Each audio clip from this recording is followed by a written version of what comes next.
So today we're at the far Chertsey arable site located in mid-Canterbury. We're here post-harvest, so it's looking nice and green, not too many trials in the ground at the moment, but each year we have an irrigated and a dryland column, and we research all sorts, including we have our CPT, our cereal performance trial here, on top of herbicide treatment trials and some other stuff as well.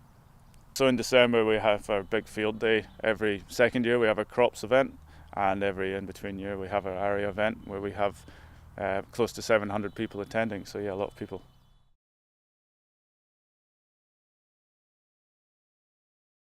So the long-term cultivation trial was set up here back in 2003, and after an initial phase of bedding in, we've got 10 years worth of data, and it was set up initially to look at the yields under different cultivation treatments as well as their economic viability.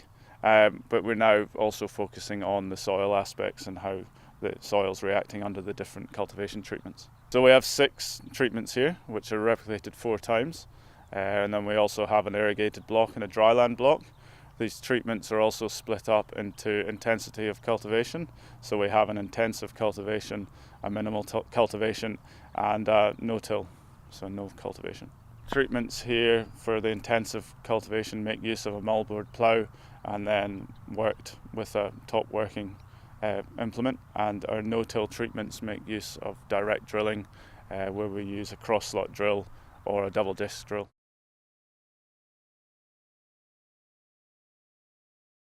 In terms of yield, the biggest impact has come from irrigation, which is a fairly obvious one.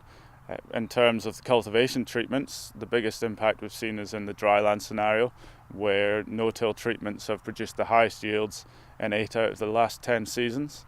In terms of the irrigated blocks, it's been difficult to identify one treatment as constantly achieving the highest yield. Another interesting thing we've seen is the water holding capacity of the soil changing. In the no-till treatments, we generally have a higher water holding capacity, and this is also greater under the irrigated compared to the dryland.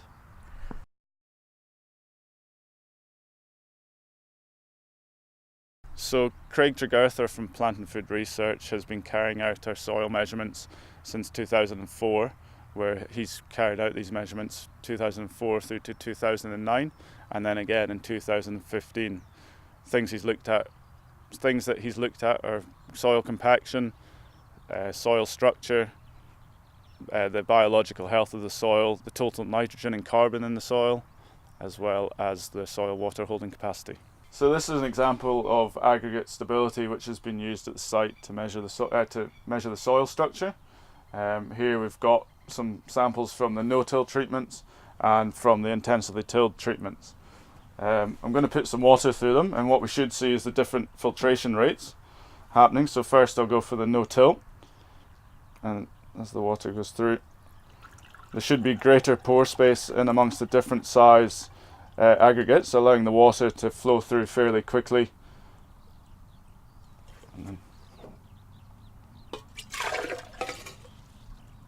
And then in the intensively tilled treatments, these pore spaces should be a lot smaller. There should be some compaction, so the water should flow through a lot more slowly and build up on the surface.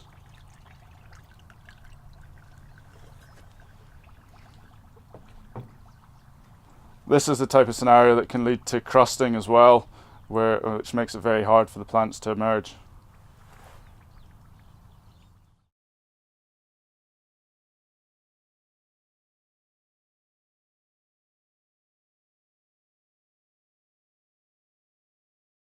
So over the last 10 years of the trial, the results have really become a lot more evident, and the trends more so in the last couple of years, with the 2015 data set showing these trends a lot more strongly than in the first couple of years of the trial.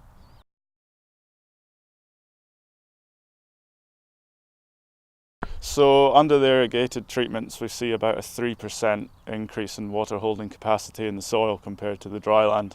With the soil we have here at Chertsey, we know that equates to about an extra millimetre of water holding capacity in the soil.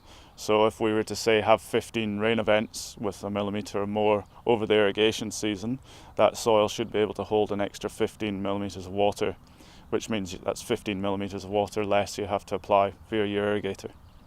It's in FAR's plans to continue this trial for the foreseeable future, continuing to assess yield and to also look at ways that we can identify how to continue to improve the soil's health.